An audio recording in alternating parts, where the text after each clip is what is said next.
Good evening, everyone. Welcome to the special business meeting of the District of Squamish for Tuesday, February 2nd. We are meeting on the traditional territory of the Squamish Nation. I read something really interesting the other day, a blog on the Squamish Lillooet Cultural Center's website about why we use the word traditional. And perhaps our acknowledgement should just say, welcome to the Squamish Nation territory. So that's interesting blog, if you haven't read it, about why we do land acknowledgements, written by the executive director there, who is not Indigenous, but is on her learning journey as the executive director. So if you haven't seen it, go and look at it. Okay, motion to adopt the agenda. Moved by Councillor French, seconded by Councillor Stoner. Any opposed? Motion carries. We need to pass Ministerial Order M192 that shows that the district is ensuring openness, transparency, accessibility, and accountability at this meeting by the following means. This meeting is being live streamed. A video of this meeting will be available on the district's website for viewing on an on-demand basis, and the meeting is open to the public for electronic participation via WebEx. And as public health orders change, we will change what we're doing here too, to allow for public access when we can. Motion to approve that. Moved by Councillor French, seconded by Councillor Herford. Any opposed? Motion carries. We are meeting electronically, so just a reminder to everybody who's on the line tonight, council members attending the meeting electronically are required to let me know when they connect or disconnect from the meeting, so that can be recorded in the minutes. Council members can identify themselves when they wish to speak by just raising their hand if they're on video, or saying chair if by audio only. With respect to a vote, council members are only required to state a nay vote. No statement is required if the member is in favor. Council members shall put their phone or computer on mute unless they are speaking. That goes for staff and the public. And council members will be involved in and participate in the meeting.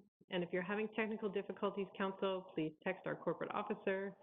And if we're having challenges on our side, we will recess the meeting for up to 10 minutes to fix the issue and get everyone reconnected. So with that, we'll move on. Any notice of motion? Seeing none. We do have one proclamation that has been requested. And that is to proclaim the International Day of Zero Tolerance for Female Genital Mutilation on February 6th. That is moved by Councillor French, seconded by Councillor Pettengill. Any opposed? Motion carries.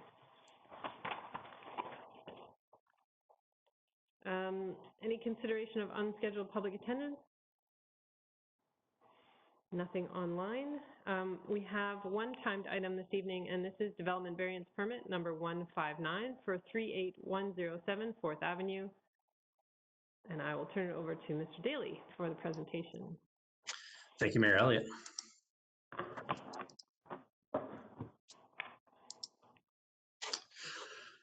Good evening, Mayor and Council. My name is Brian Daly, Development and Subdivision Coordinator with Community Planning. I'm here tonight to present development variance permit number 159, that's requesting two variances to permit the construction of a secondary suite above a garage at 38107 4th Avenue. The subject property is located at 38107 4th Avenue in downtown Squamish and is currently developed with a single unit dwelling. The property is zoned RS2 and the OCP land use designation is downtown commercial. Properties to the north are zoned CD2 and RM3. Other neighboring properties are zoned RS2. There is approximately 5 meters between the property line and the roadway, and approximately 3 meters between the property line and the edge of the sidewalk. Setbacks are taken from the property line. The variance requests would allow for the building to be constructed closer to the light blue lines surrounding the property on the screen. All works are proposed to occur on the subject property, which is highlighted in light blue. Variances to section 8.6 of the zoning bylaw are requested to allow for the construction of a 48 square meter secondary suite above a garage, a second story deck, and a storage shed. The proponent is requesting a reduction in the front yard setback from 7.62 meters 25 feet to 0.61 meters, 2 feet, and a reduction in the exterior side setback from 4.57 meters, 15 feet, to 0.61 meters, 2 feet. The subject property is a uniquely shaped lot located between a roundabout on Pemberton Avenue and the intersection of 4th Avenue and Winnipeg Street. Location of the existing building meets the required front and exterior side setbacks. Given the unique triangle shape of the lot and that the property has street frontage on all sides, it would not be possible to construct any additions to the existing building without a variance to the required setbacks. The proposal meets the 33% lot coverage requirement of the RS2 zone. The front yard reduction to 0.62 meters would be consistent with the allowable setback from a lane for an accessory dwelling unit and would provide convenient access to the garage from 4th Avenue. The exterior side setback reduction to 0.61 meters would accommodate the stairs and a portion of the suite balcony. The building face and the proposed deck addition would be set back 1.67 meters from the property line. The proposed deck addition would allow for covered outdoor space for the main residence. Staff are supportive of the variance requests as they would facilitate construction of a secondary suite on a lot that is constrained by setback requirements. It would allow for covered outdoor space for the primary residence and would provide for additional storage space. Providing a covered deck area would provide the primary residence with outdoor space that can be enjoyed in all weather conditions, and the additional storage space would increase the likelihood that the garage is used for parking. Legislative and district processes for engagement were followed for this application. A development sign was installed on the property and the project was posted to the online development showcase. Variance notification was delivered to adjacent properties within 100 meters. 5 comments have been received to date that were not supportive of the variance request. 1 letter included signatures from 22 residents of a neighboring apartment building that opposed the variance request. Staff recommend that Council authorize the issuance of development variance permit number 159. That concludes my presentation. Any questions? Thank you, Mr. Daly.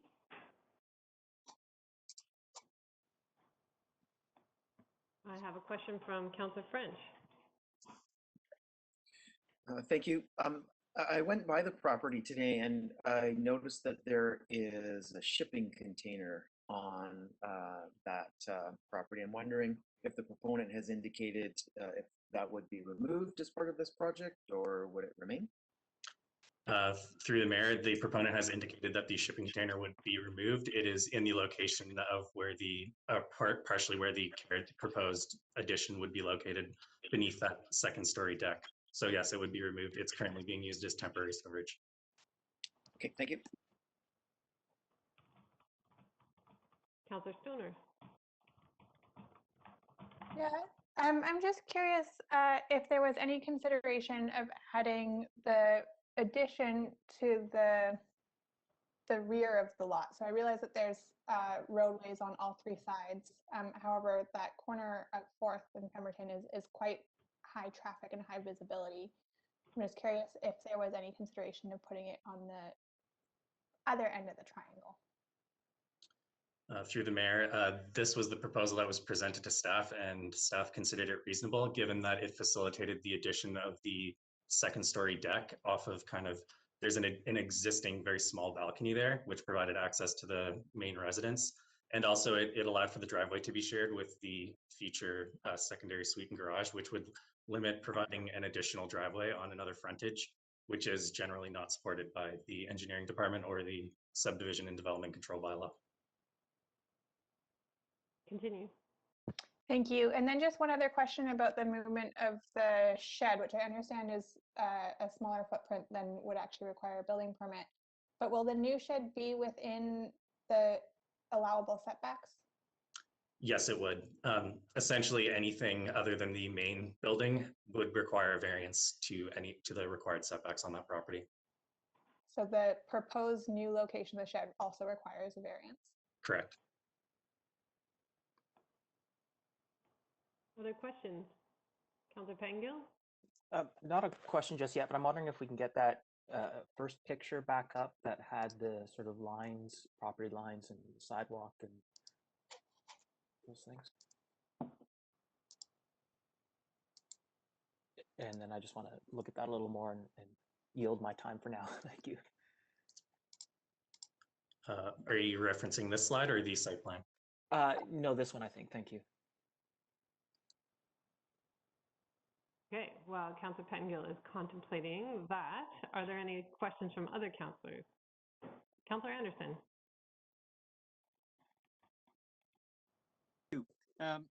Is it possible for the district to introduce stipulations in the event of approval and construction for the staging of building supplies during the construction period?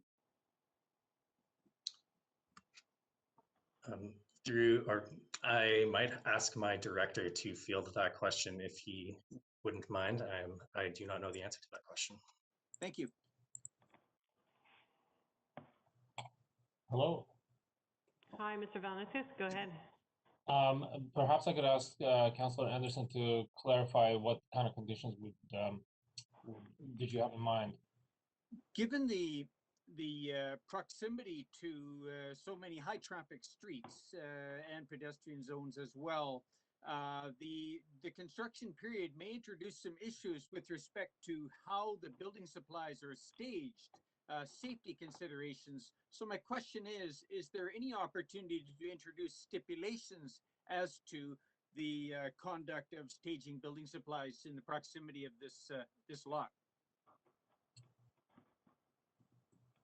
For you, Mayor, I don't think that's necessary. So under our building bylaw, our building inspectors have the ability to make sure that a construction site does not pose risk to public that may be traveling adjacent to the site. So I think that if there are any safety issues that come up through the construction process, that could be easily addressed by the building inspectors who will be doing inspections and managing the building process. Thank you, Mr. Valanciunas. Councillor Pettengill. Yeah, thank you. So just some clarification on this diagram. It says here, it talks about 3-meter setbacks between the property line and the sidewalk, or 3.24 meters, which is 9 feet, give or take. But then in the report, it talks about 2 feet between the sidewalk and I think parts of the building, or 2 feet. So I'm just wondering if you can explain the difference there, or what those are talking about. Through the mayor, so the setback is taken from the property line, which is the light blue line on the screen here. So the stairs that would go up to the entrance of the suite would be 2 feet from this light blue line. Perhaps this is confusing. This was just trying to illustrate the amount of essentially space there was within the district road right away in relation to the property line. So the lines that are outside of the light blue line are showing district property. There's no works proposed on there. The setback is taken from the light blue line, so it would be 2 feet away from there within the kind of light blue area of the triangle, if that makes sense. Okay, so just to confirm then, we're talking the sides of the buildings are going to be at least 11 feet from the edge of the sidewalk and not 2 feet from the edge of the sidewalk. Correct. Okay, thank you.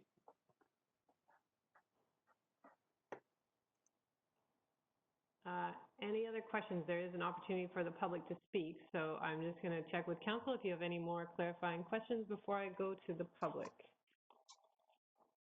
Okay, seeing none.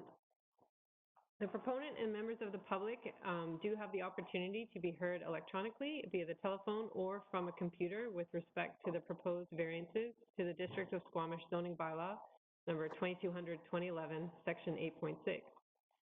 The purpose of the proposed variances to section 8.6, minimum setbacks for principal buildings, is to reduce the front setback from 7.62 meters to 0.61 meters, and to reduce the exterior side setback from 4.57 meters to 0.61 meters.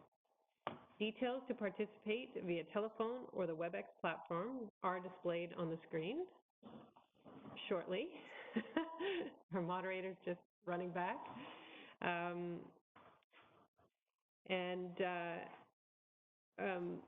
are displayed on the screen for those who have logged in from your computer or are watching the live stream of the meeting and are included on the district website. Just so folks know, in order to get on the speakers list, please raise your hand, so to speak, via telephone by dialing *3, or via WebEx by opening the participant panel and by clicking on the hand icon.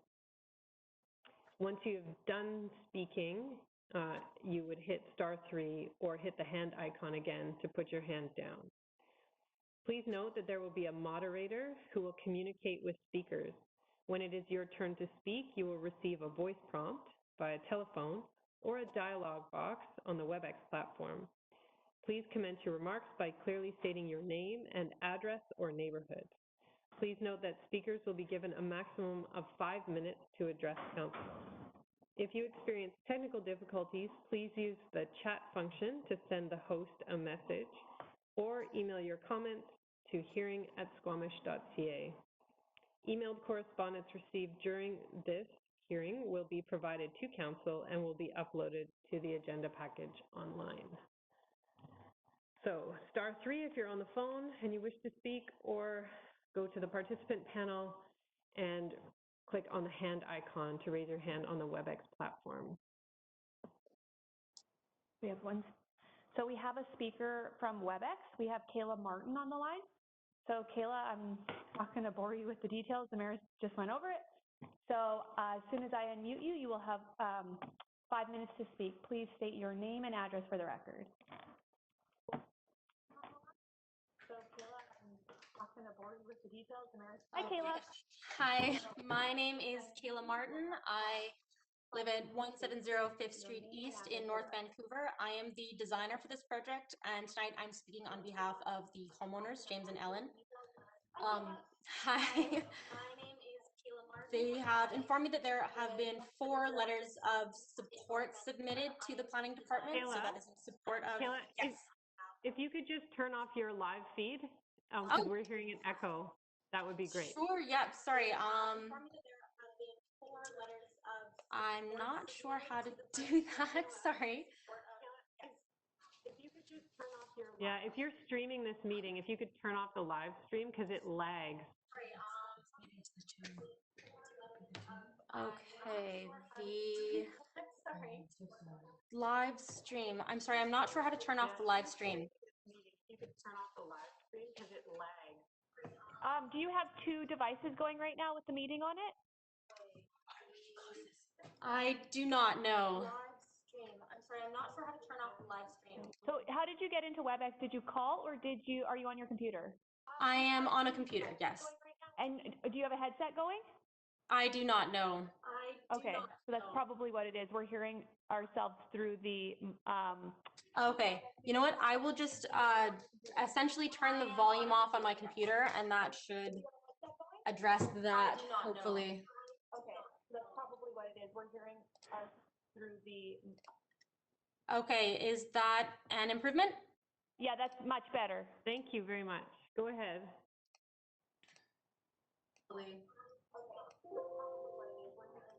Sorry, Yes, that's better. And if you can go ahead and you'll have 5 minutes. Okay, so my name is Kayla Martin. I live at 170 5th Street East in North Vancouver. I am the designer for this project, and I am speaking on behalf of James and Ellen, the homeowners, this evening.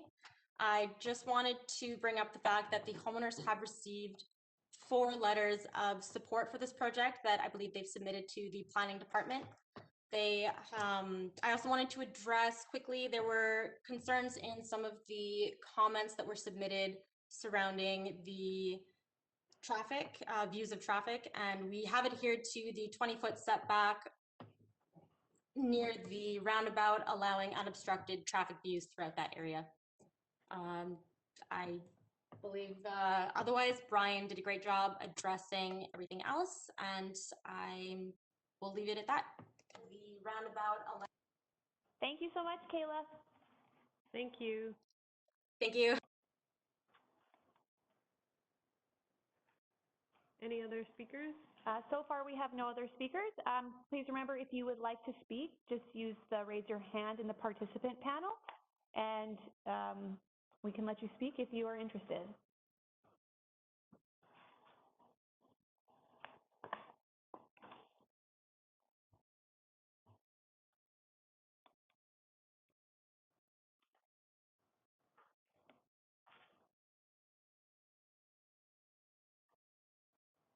Okay, there's no more. We had someone just pop up, sorry. That's all right. So we have Gloria McIver. So Gloria, when I unmute you, you will have 5 minutes to speak. Please state your name and address for the record, and your time will start now. I'm Gloria McIver. I live in the building next door to the proposed suite at 1203 Pemberton. We are on the ground floor. I know that you clarified that it is not going to be only 2 feet from the sidewalk. But when you look at the drawings, I mean, how far to the fence line is that going? Because the side of their house is quite close already to the fence line. They just have that C-can there. So if the C-can's coming out and you're putting in a shed and then the addition's coming down that side, it looks pretty far over. And so how did I ever imagine that it was only going to be 2 feet off the sidewalk?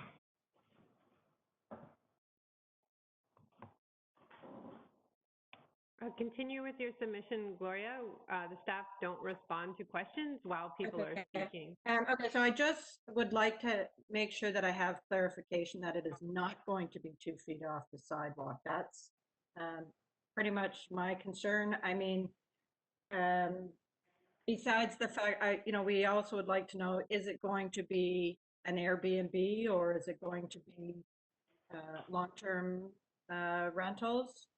I know there's been some changes in what the district's doing as far as Airbnb, but we just wanted to make sure on that. And otherwise, that's all I wanted to know. Thank you. Thank you.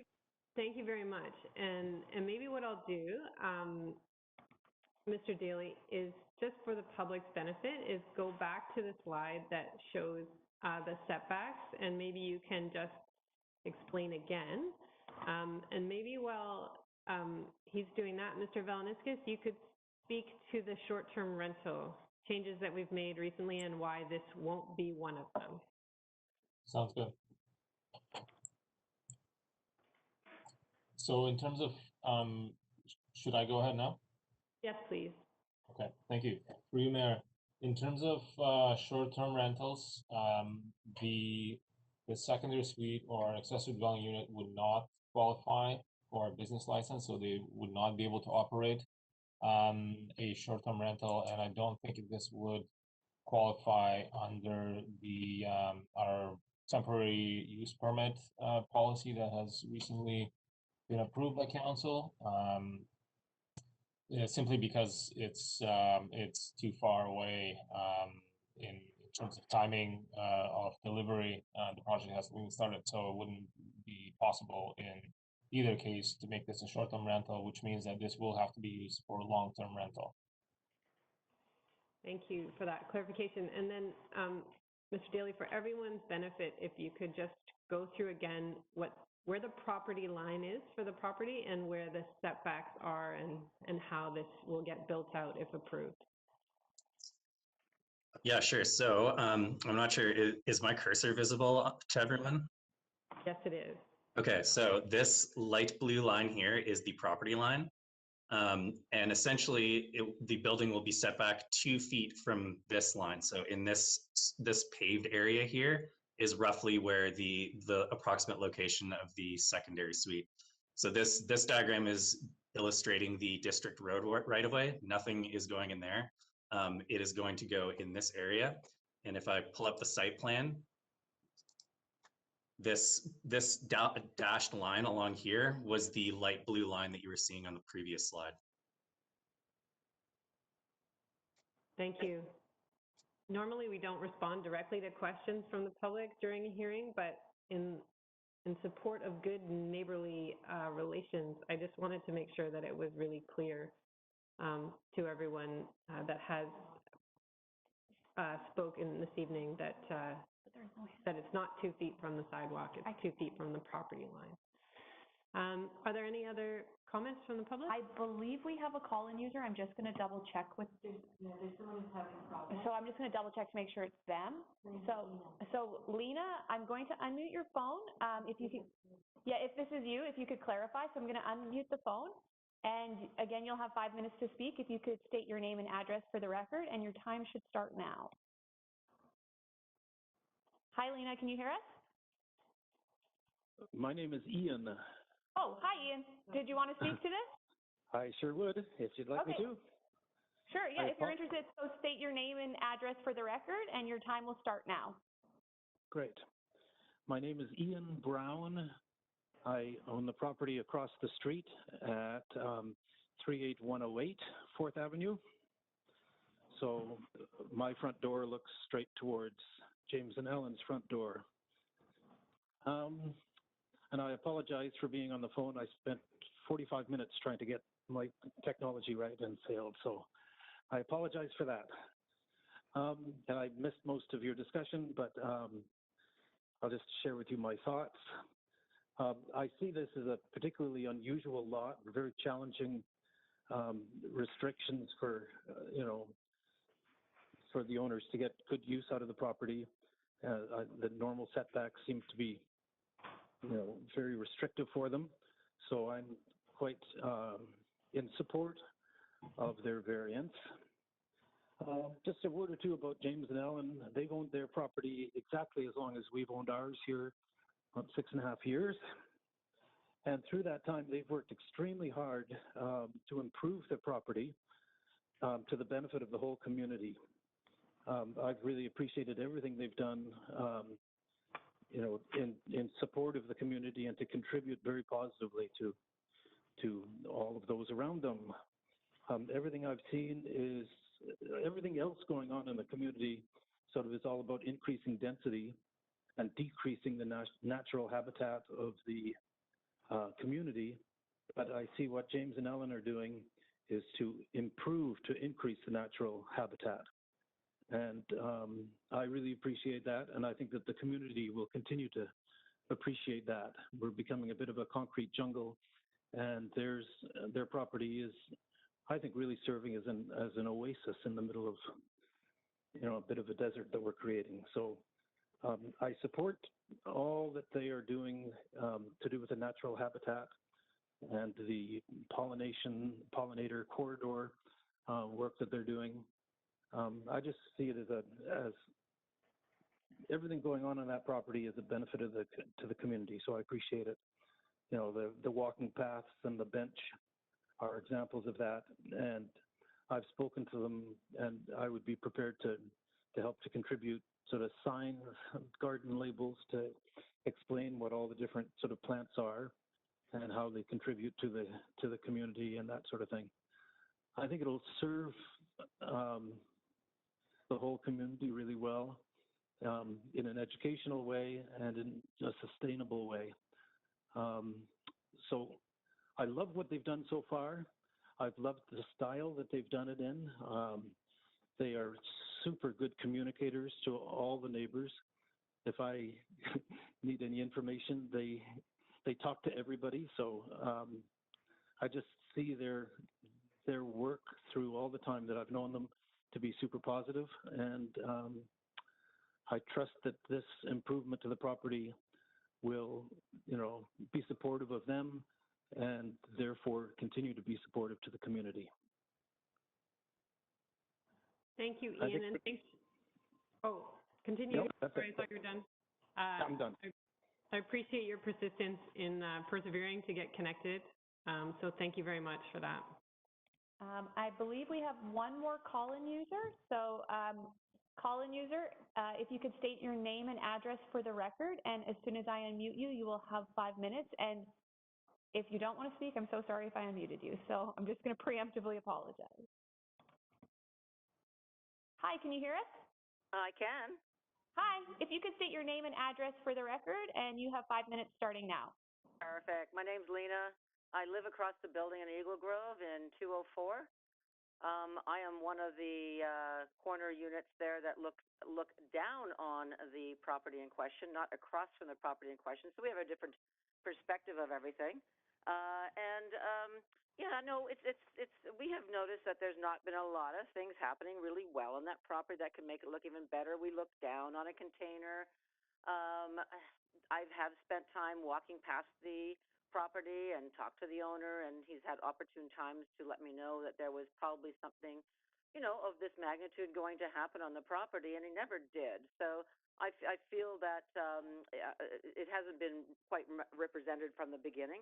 But I also wrote a letter to the council and to staff. I have gone through several variance processes before, and I'm a little disturbed by the lack of community input from the owners in their sign and a bunch of other things I've written in a letter about how there are several ways to I've gone through several variances processes, and they're very, very succinct. They're very precise, and I didn't find this to be a precise community kind of give out the information with a sign hidden on their garage. This is a big deal. This is a variance.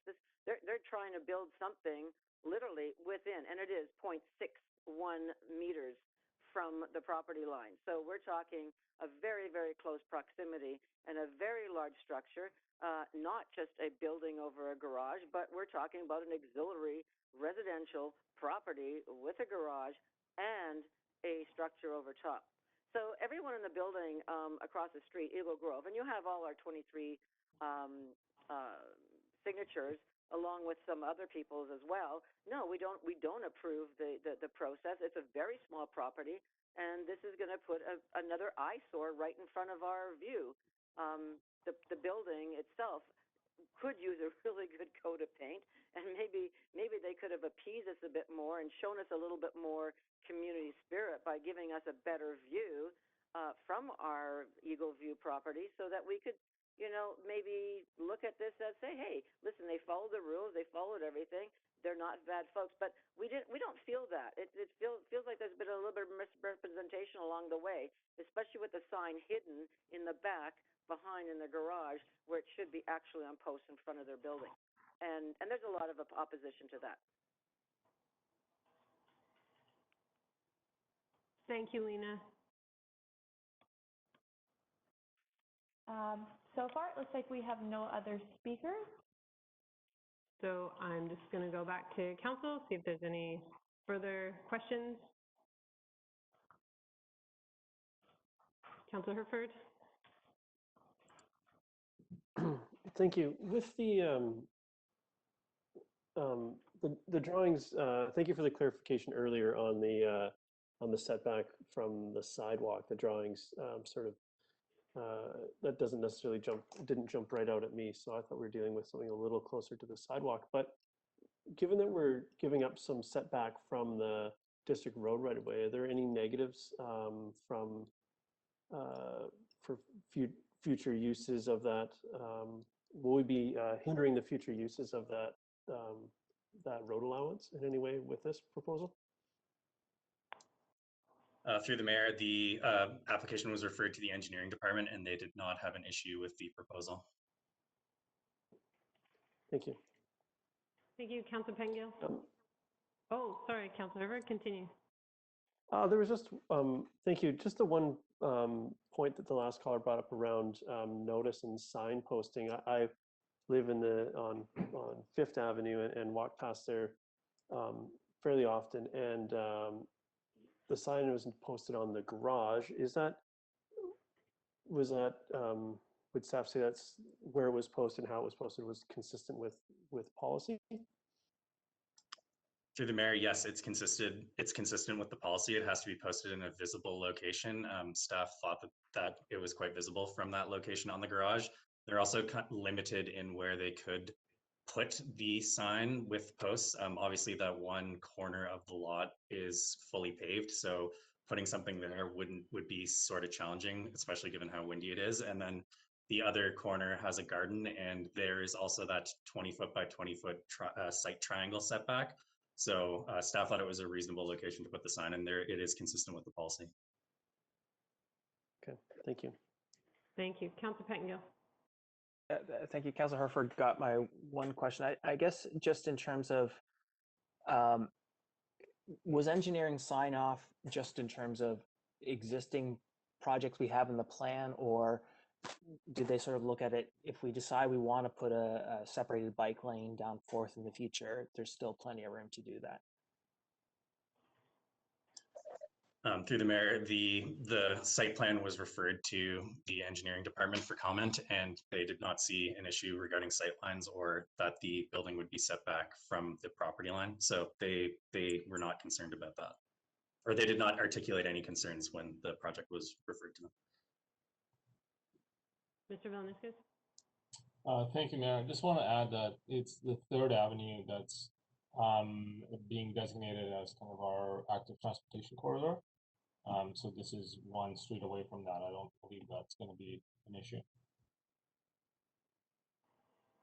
Did you have a follow-up, Councilor Pennington? No, I'm okay. Thank you. Thank you. Councilor Stoner? Thank you. I just want to clarify a point that was in staff's presentation, that the lot coverage is not expected to exceed the 33%. And I just asked because the information on the development showcase says that there's increasing the lot coverage from 33 to 37%. Through the mayor, that is an error. The original application that came in was requesting a lot coverage variance. The proposal included a much larger deck, and staff directed the proponents to not ask for a lot coverage variance because it was it wasn't consistent with OCP policies that supported infill density and things like that, but thought it was reasonable to allow for some shared some covered open space for the principal dwelling, provided that they met the lot coverage requirements of the zone. Thank you. Councilor Anderson? Thank you. I frequent this intersection, the roundabout, quite often, at least once a week, and mostly in the evening, and I find it to be quite dark. And I've always noticed this coming through there. There hasn't been a lot of foot traffic in the evenings, but I think that we can expect that to be an important consideration. My question to you is, I'm looking at the line of vision setback in the proposed variance site plan, and I'm wondering if you may be able to comment, Mr. Daly, on how or what kind of consideration was given to establishing that line of vision setback zone, where you what kind of, if there are any renderings produced, or where were you sort of standing, if you like, in examining the reasonable line of vision setback? If you may be able to offer any comment on that consideration. So through the mayor, the line of vision setback is a requirement in the zoning bylaw in the general regulations section. I can't remember the exact section off the top of my head, but it requires a 20-foot by 20-foot setback from the corner of a lot on any corner lot. So hopefully that addresses your question. Yes, thank you. So in other words, there weren't any additional, there wasn't additional analysis specific to the circumstances of that roundabout. This merely comes directly from the zoning bylaw. That's correct. Thank you. Not seeing any more questions from the public or submissions from the public at this point. Not questions, sorry, submissions. No, and just a reminder, if you have your hand raised, please unraise it.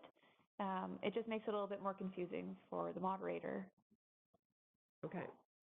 But it looks as though there are no more submissions at this time. She's already spoke. Oh, Gloria, I'm going to check again to make sure you don't want to speak again. So I'm going to unmute you as your hand is raised. If you don't want to speak again, just let us know. And if you do, please state your name and address for the record again, and you have 5 minutes to speak. Right. No, sorry. I'm good. That has clarified everything. Yeah, it looks good. And yes, they are good people. We have talked to them and they are nice, but yeah, everything's been clarified, so we're fine. And I will unraise my hand. Oh, perfect. Thank you so much, Gloria. Thank you. Thank you. All right. Seeing no more submissions from the public, not seeing any more hands from council. The staff recommendation is to grant the DVP. Council. Councilor French? Yeah, I'll move the staff recommendation. Thank you. Councilor Stoner, was that a second? Any comments? Go ahead, Councilor French. Thank you. I certainly did have some concerns about lot coverage coming into this meeting and have since learned tonight that it stays within the 33% that's laid out in the RS2 zone. I find this to be a creative density project on a fishbowl property that doesn't abut any other properties, and I acknowledge the homeowner for bringing forward what I believe is a highly appropriate new long-term employee housing unit on a challenging lot that is ideal for this type of development. So I'll be supporting this. Thank you, Councilor French. Councilor Stoner? Thank you. I too will be supporting this motion. I do think that this property is obviously constrained by its unique features. I think the proposal is a unique way of supporting our strong policy towards gentle infill development, provides an alternative or different forms of housing in the downtown core. I did have some concerns about the setbacks, but I do think Mr. Daly did an excellent job of explaining the difference between the distance between the sidewalk and the property line, and then the property line, the setback. And so as I look at it and calculate now, we're just over 12 feet from the sidewalk to where the building would be when you account for both the district right away as well as the setback from the property line. I feel comfortable with that moving forward. So thank you, and I will be supporting the motion. Thank you. Councilor Anderson and Herford. I will not be supporting this this variance application. My reasons are not related to some of the comments we've received regarding tidiness issue. I don't think that this is something that we would address through this venue, but through other means if there's a genuine nuisance. Regarding signage, I hope that staff has taken into account the comments received and that we can take this into account for future if necessary. My main concern is visibility. And with the traffic in this area, I predict is going to increase because there is opportunity across the road for substantial infill development with the older seniors low-rise complex in future. And it's been pointed out to me by a planner formerly working for the district that there are other opportunities in that precinct. So and if that happens, then we need to be fair to all property owners. And at that time, then this property owner can come forward and apply for a smaller infill as per the present application. But I'm really concerned that we're not seeing a rendering and a proper accounting of the visibility issue and taking into account future traffic. This is, after all, on that side of the street, will be a trail or popular Route 2 trail. So this is where I'm concerned, a bit nervous, is in the visibility and that's the sight lines of building out to the corner as is proposed. Thank you. Thank you. Councilor Herford. Thank you. I had concerns coming into this meeting around as my fellow councillors did, judged on the questions we were having around the setback and the lot coverage as presented in the drawings, and those have been addressed. I think this lot is an interestingly shaped lot and kind of a block unto itself, and is already cleared. We're not losing any green space. We're sort of repurposing some paved space in the front of I hope it all ties together and continues to be as architecturally interesting as the current building is, but I see no reason not to support this motion. Thank you. Thank you. Councilor Pettengill. Thank you. I will be supporting this. Echo what a lot of my colleagues have said. I think, I hope it is a lesson we'll learn in terms of what we require going forward in terms of packages from proponent. I think from the feedback I saw, that setback issue was the primary concern people had, and And I think that is mostly because it wasn't clear in the package that I saw anyways. And I think I am more comfortable knowing that the setbacks from the sidewalk and the public areas are much larger than just the 2 feet that it initially seemed.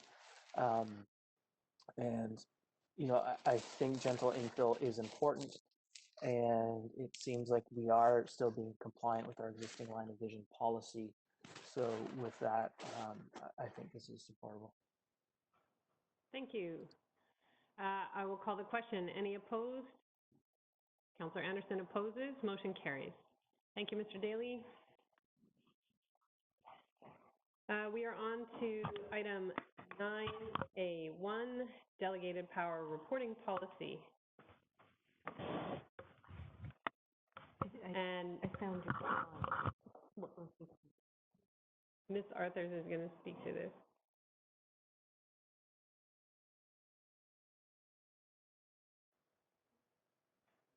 Yes.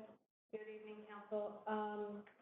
Council received the officer and delegation bylaw for reading in December, and at that time, Council requested that a policy be brought forward that would indicate how transparency was going to be achieved and reporting would be occurring. So Ms. Boxrud, Mr. Buxton, myself, we got together and we put together this policy that indicates which of the delegated authorities are going to be reported in which fashion. Over the late handout, we inadvertently distributed on Thursday the incorrect version. And the first bullet under procedures is what is different. It's the addition that Ms. Boxrud put in to cover off on some of the financial reporting processes that are going to take place. And if there's any questions for us.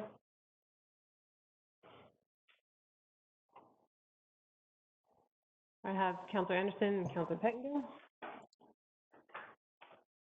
Thank you. I wonder if I could just have a clarification.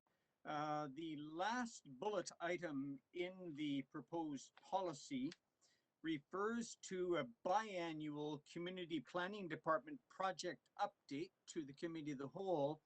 I believe at the current time we have a practice of quarterly updates, and these are the large comprehensive listing of current projects in process.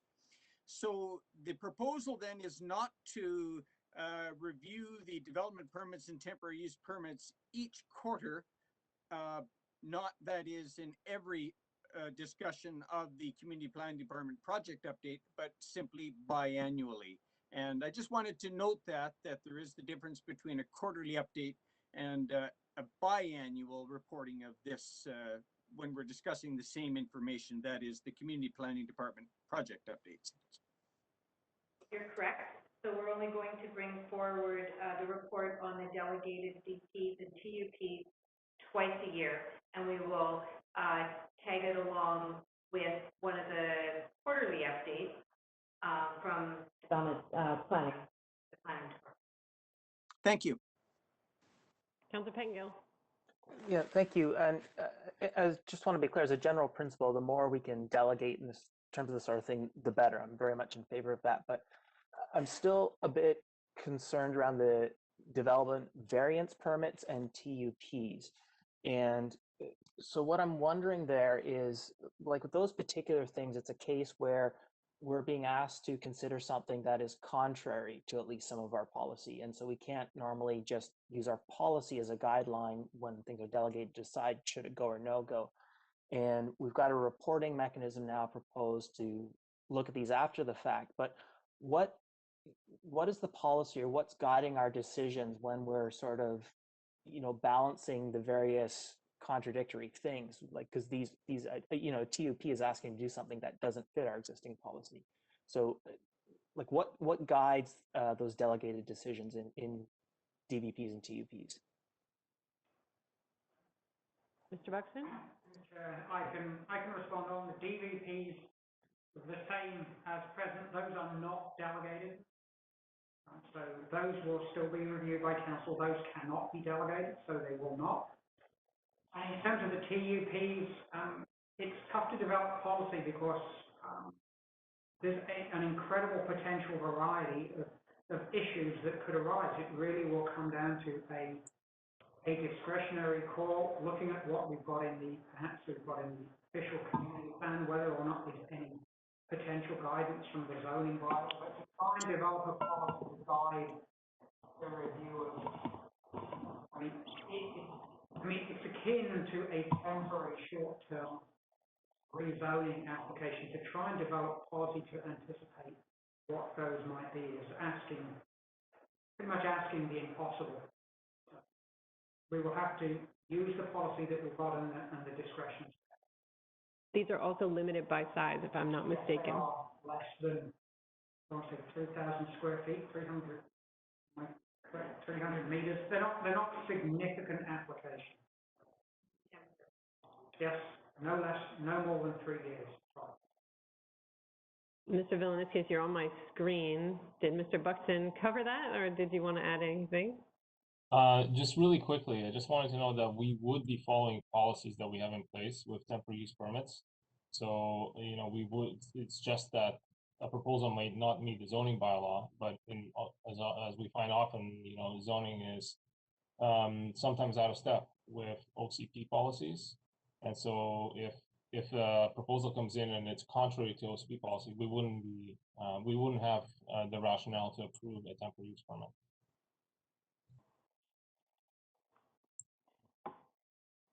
Thank you. Any other questions?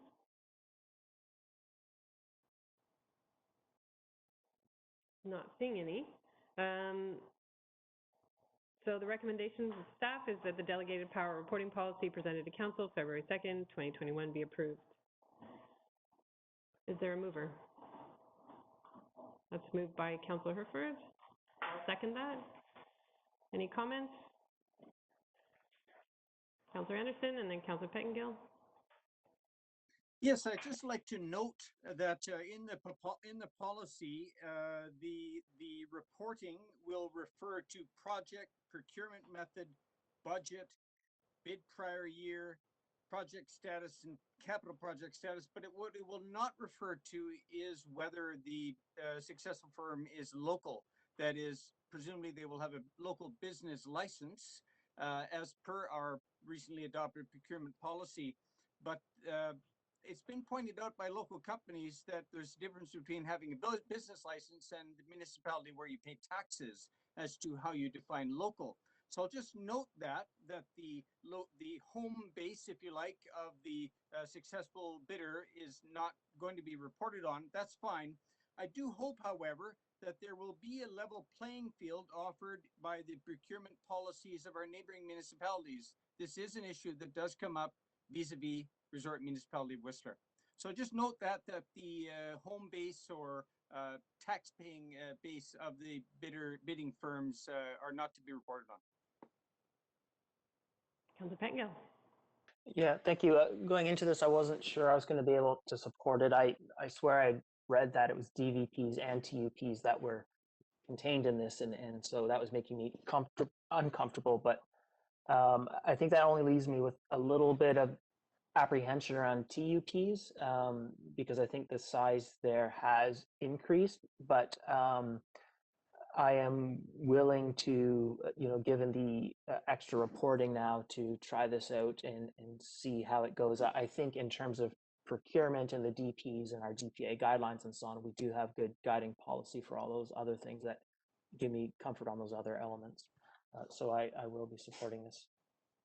Thank you. Councillor Stoner.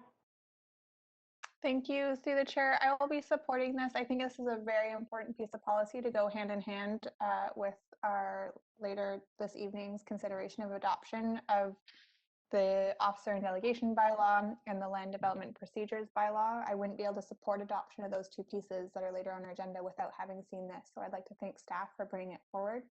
I think it helps with transparency both to council and to the public. for how those delegated authorities and powers are being used. And I look forward to our quarterly and biannual reports. And we can always tweak that reporting schedule if need be.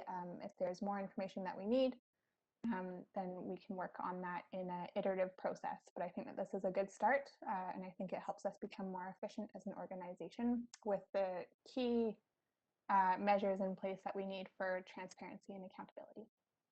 Thank you. Thank you, Councillor Stoner. Any other comments? I'll be supporting this policy. I think, as Councillor Stoner said, if we're increasing delegation, then we need to increase reporting or match it with the appropriate reporting and transparency measures for the community. And I'm satisfied that this policy helps us get there, while also creating more efficiency to see some things move forward without having to appear on council's agenda. So with that, I will call the question. Any opposed? Motion carries. Thank you. We have a change in our acting mayor appointments requested by Councillor Anderson because of a conflict that he has for April. Councillor Stoner has agreed to swap with him. So we're amending the appointments so that Councillor Stoner will be acting mayor for April and Councillor Anderson will pick up his second month in September. You want to move that, Councillor Anderson? Thank you very much. Seconded by Councillor Stoner. Any opposed? Motion carries. Thank you. Okay, up next. Is everyone good? We don't need a recess yet? Okay. Item 10, bylaws. This is first three readings for District of Squamish Invasive Species Management Bylaw number 2786, 2020. Hello. Good evening, Ms. Udon.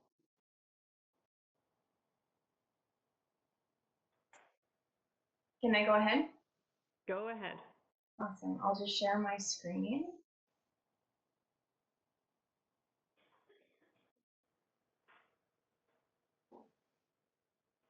Okay, can you see the first slide there? It says invasive species pesticide bylaws. We can. Perfect. Thank you.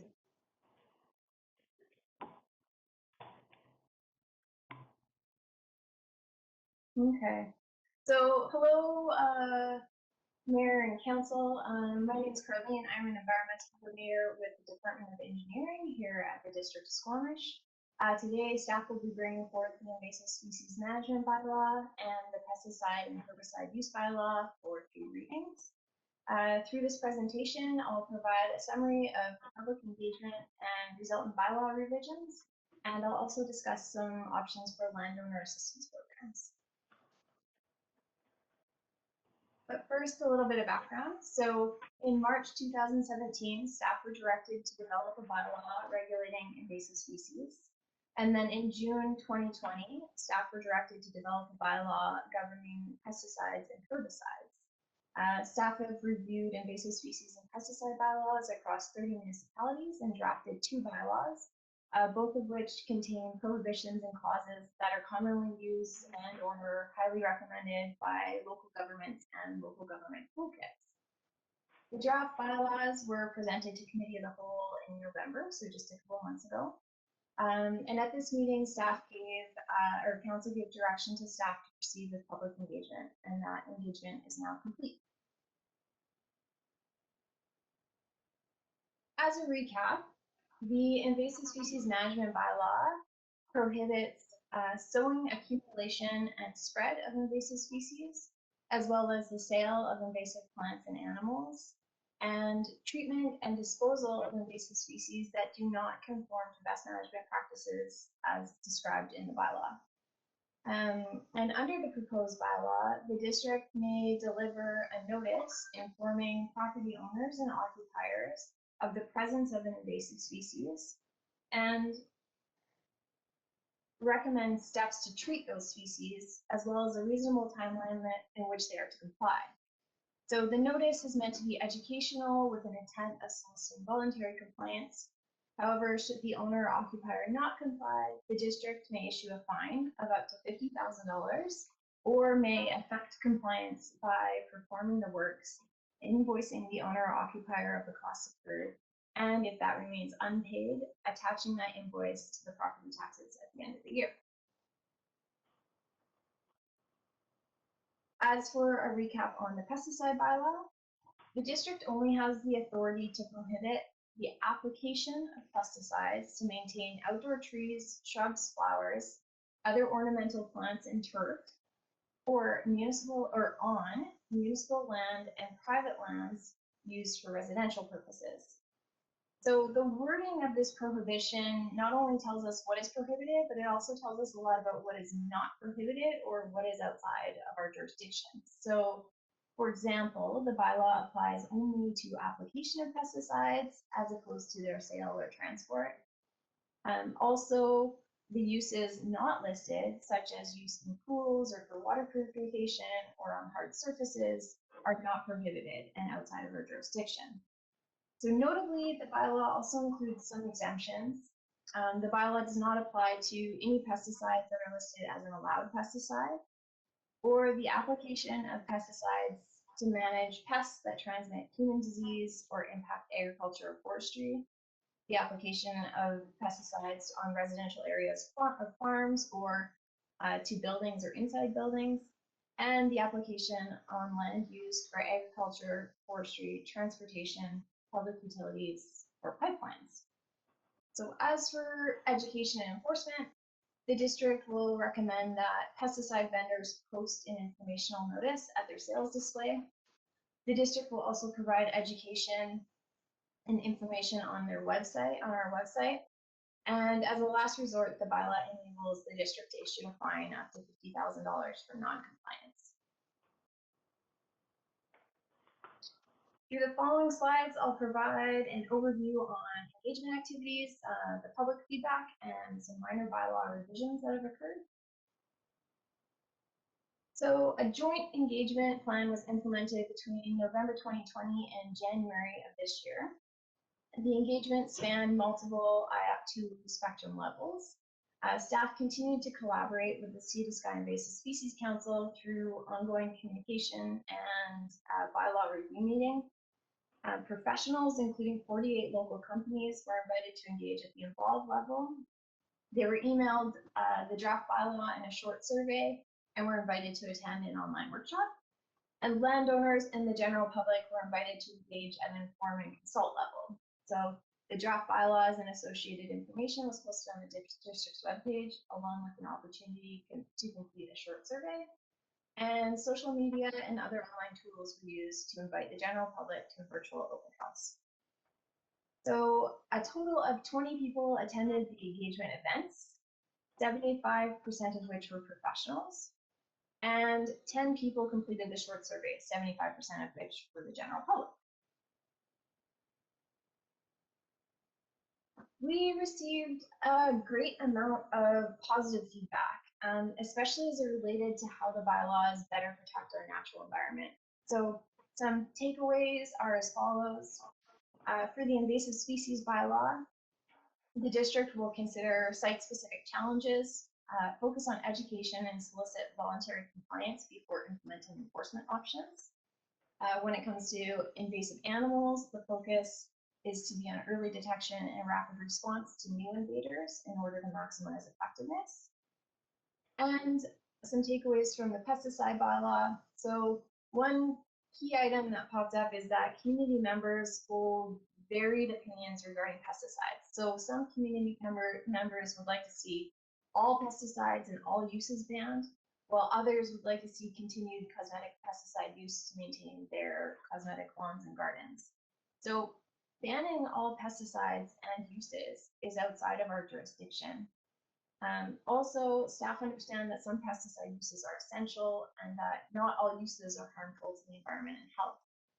So as such, the bylaw is written to the maximum extent of the district's jurisdiction, which bans cosmetic uses of many but not all pesticides. So the district also looked at including an exemption application process for cosmetic use, but it was determined that this would undermine the intent of the bylaw as a whole.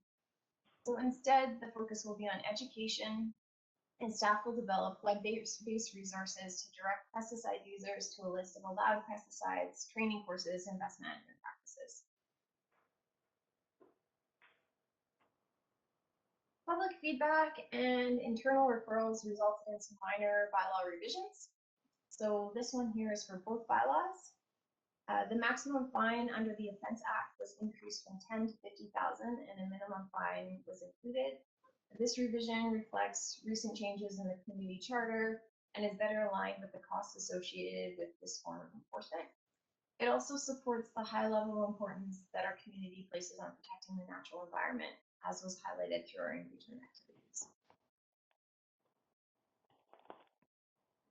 In the invasive species bylaw, the phrase "or as accepted by the district's environmental staff" have been removed from the prohibition sections that speak to treatment and disposal of invasive species. A minor change. And then two minor revisions were made to the pesticide bylaw. So the term excluded pesticide was changed to allowed pesticide. This term refers to a list of pesticides such as mineral oil or insect repellent, which cannot be regulated by local governments. And several local governments have chosen to use the term allowed pesticides, mostly because it's less confusing to the general public. And lastly, two of the exemptions, specifically for the use of pesticides in pool and for water purification, were removed. As I just mentioned, these are outside of the district's jurisdiction. So to better communicate this to the public, educational materials will include a list of allowed pesticides and examples of allowed uses. But it's not necessary to have these called out as a specific exemption. In addition to the invasive and pesticides bylaws, staff are bringing forward two companion amendment bylaws. These include amendments to the municipal ticket information bylaw and the notice enforcement bylaw.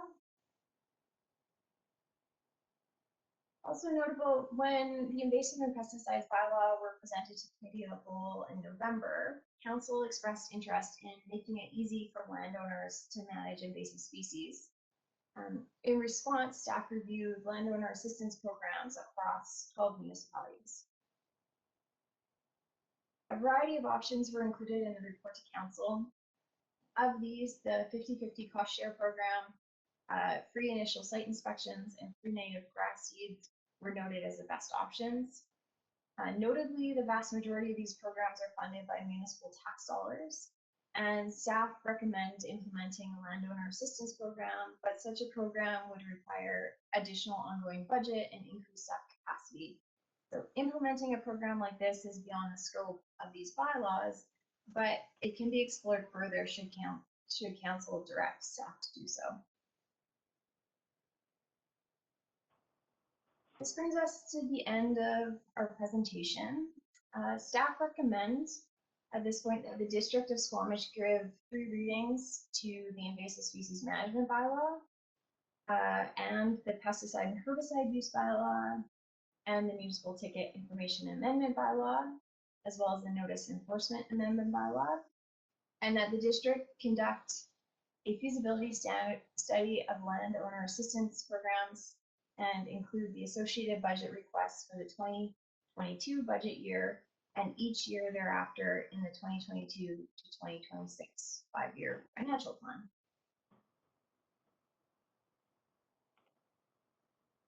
Any questions? Thank you very much. Councilor Pango. Just on the engagement, and this may be a very naive perspective, but I'm sort of wondering why professionals were involved and the general public was at, I can't remember if it was Inform, if that was the IAP2. But I guess, you know, again, as a naive person, I might look at that and say, well, professionals bring the economic perspective, the general public is bringing a public health perspective, and we have therefore placed economics, you know, put a higher value on that than health. And that may not be a valid conclusion, but I'm just sort of wanting to understand why we chose those different levels for the different groups. It did seem from the number of survey responses that the public was interested in being involved to some degree. Through the chair. Yeah, I think that what you're indicating or what you're saying there is quite accurate. I also think that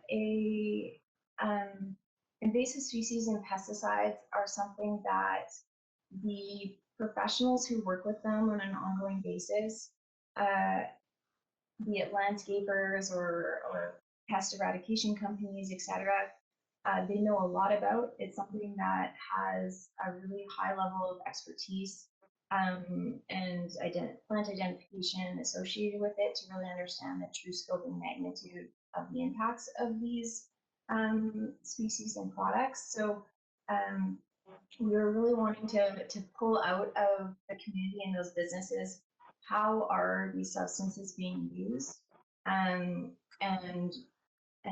how are these bylaws going to impact the use of them in our community.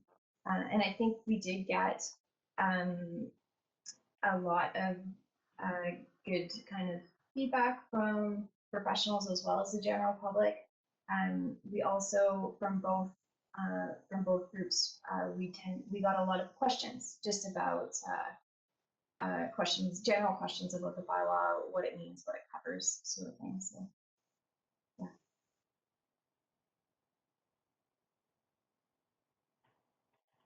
Nothing else, Councillor Pangil? No, thank you.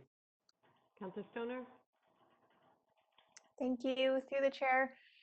Just a quick question about the fines and the levels of enforcement. I may ask this every time the municipal ticket information and the notice enforcement bylaw comes up, so it's not just this, but I'm just curious. So there's 3 different levels of fines, one under the Offense Act, one under the, which is a minimum of $5,000, one under the municipal ticket information bylaw, which is up to $1,000, and then the Squamish notice and enforcement bylaw, which is about $500. I'm just curious why those are at different levels for the fines. Through the chair. So this is a little outside my realm of expertise, but I understand that it's a different level of evidence that is required to prove that a prohibition has been breached at each of those levels. So you would require less evidence, and it's less of a process to do one of the lower level fine options. Whereas if you're going to be in the $5,000 to $50,000 range, you're looking at it's going through court through a judge to make that decision. So very different levels of enforcement. Thank you. Anything else? All right. Oh, hold on. Councillor Stoner, were you going to move it? You were. Councillor Anderson, did you have a question? No, you're good. For comments. Great. Councillor Stoner is moving. We're going to have to do these one at a time. So you're moving the invasive species management bylaw as well as the feasibility study of landowner assistance program. Is there someone who would like to second that one? Councillor Herford seconds. Any comments on this particular bylaw? Councillor Stoner? Yeah, I'll just briefly say thanks so much to staff for a fantastic report on this. It was clear, it was thorough. The engagement summary was fantastic. I thought it was easy to read and to get all the information I needed. With regards to the bylaws, I think that these are very important for our community to have. I'm happy that they have come forward at this time. And although I would like to see them go further, I recognize that they go as far as we can within our jurisdiction and what the province will allow us to do. So appreciate you finding that fine balance, Ms. Ludon, and look forward to seeing these implemented in the coming year and how we might be able to assist our community with coming along to landowner assistance programs in 2022. Councillor Pangil? Yes, thank you. I will be supporting this, and I'll make some comments that I think apply to all of these in general. I too am very pleased with the engagement. I think it demonstrates how much our community is concerned about some of these substances, especially, but also the impacts of invasive species. It is frustrating that sometimes we can't go further in terms of regulating some of the chemicals, and I think that's on all of us to lobby with the province. to improve that. I just also want to mention in terms of the landowner assistance program, and my hope is that whatever we decide there will, allow us to evaluate the effectiveness, some sort of A/B type option. I don't want to put that in a motion, but sort of in my wish list that we can tell how effective is assistance.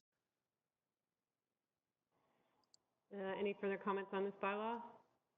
Councillor French? Thank you. Want to acknowledge the good work that staff did on this file. Definitely some work went into this project, and I appreciate that. And also acknowledge the residents who came forward and brought feedback for staff to work with. There was some excellent participation at the community level. I'll be supporting this. Thank you. Councillor Anderson, and then Councillor Herford.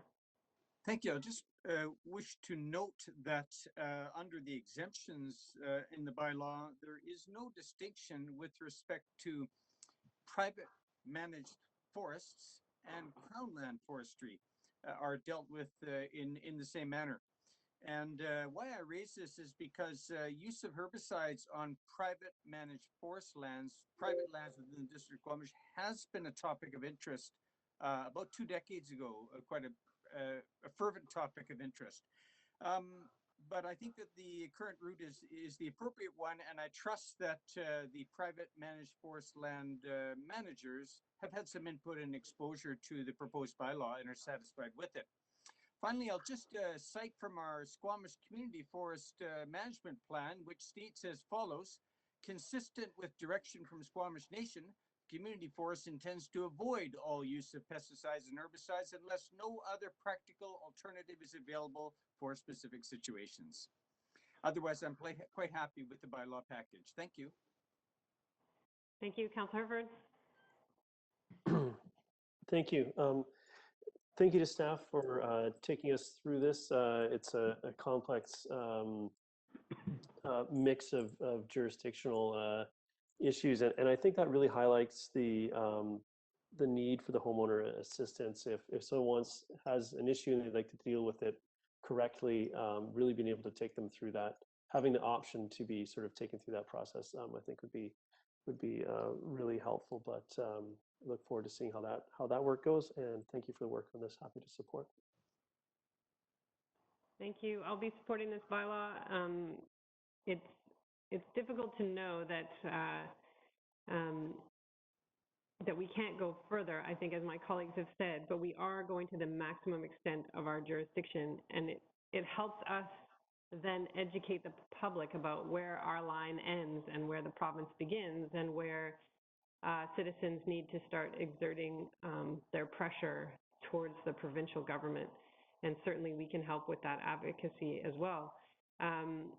I think that people have been asking for this bylaw for a while. I'm pleased to see it come forward. And I think the addition of the feasibility study for the landowner assistance programs provides that lens of equity on this, that not everyone will be able to afford potentially to take care of the invasive species on their property. So I think it's an important lens to bring across this piece of policy work. So thank you very much. I will call the question. Any opposed? Motion carries. Someone like to move the Squamish Pesticide and Herbicide Use Bylaw number 2787-2020 for first 3 readings. That's moved by Councillor Pettengill, seconded by Councillor French. Any comments on this? I have one, which is to thank you, Carleen. I understand this is your last presentation to Council, and I am deeply indebted to you for getting these 2 bylaws through before you go, and well on their way to adoption. So thank you for your hard work on this. Thank you. I will call the question. Any opposed? Motion carries. Next up, District of Squamish Municipal Ticket Information Bylaw. This is amendment bylaw for the invasive species management and pesticide and herbicide use, number 2801-2021, that it be given first 3 readings. Moved by Councillor Stoner, seconded by Councillor Pettengill. Any comments? Any opposed? Motion carries. And last but not least, District of Squamish Notice Enforcement Bylaw, Amendment Bylaw for the Invasive Species Management and Pesticide and Herbicide Use, number 2802, 2021, begin first three readings. Moved by Councillor French. I will second that. Any comments? Any opposed? Motion carries. Thank you for your work and good luck to you. Thank you very much for your time. Okay, moving on. I'm just going to keep going. We're on to adoption. First up, District of Squamish Officer and Delegation Bylaw number 2794, 2020 be adopted. I'll move that. Seconded by Councillor French. Any comments? I'll call the question. Any opposed? Motion carries. Next up, District of Squamish Land Development Procedures Bylaw number, Amendment Bylaw number 2795, 2020 be adopted. Moved by Councillor French, seconded by Councillor Stoner. Comments? Any opposed? Motion carries. And finally, the District of Squamish, I shouldn't say finally like that, like, I meant finally in this list, not finally like it took too long. The District of Squamish Zoning Bylaw Amendment to the Business Park number 2767, 2020 be adopted. Moved by Councillor Stoner, seconded by Councillor French. Any comments? Councillor Pettengill. Yeah, I haven't been able to support this, and I'm afraid I'm still not there yet. I think my mind, haven't addressed the heavy impact industry elements are not sufficiently aligned, I think, with some of our target sectors and CCAP, Climate Action Plan objectives. And I guess I don't feel like we've quite hit the mark yet in terms of some of the broader adjustments. So I'm just not quite there yet. Any comments? Call the question. Any opposed? Councillor Pettengill opposes. Motion carries. On to the consent agenda. If there's any matter in this agenda in which you are in conflict, that item needs to be pulled. Or any letters of correspondence or minutes that you would like pulled.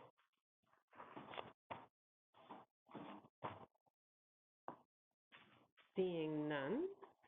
Motion to approve the consent agenda by Councillor Stoner, seconded by Councillor French. Any opposed? Motion carries.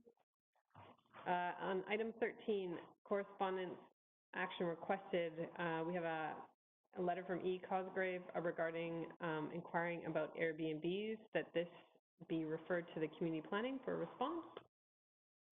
Moved by Councillor Stoner, seconded by me. Any opposed? Motion carries. Another about short-term rentals from M. King, and that this be referred to community planning as well for a response. Moved by Councillor French, seconded by Councillor Anderson. Any opposed? Motion carries.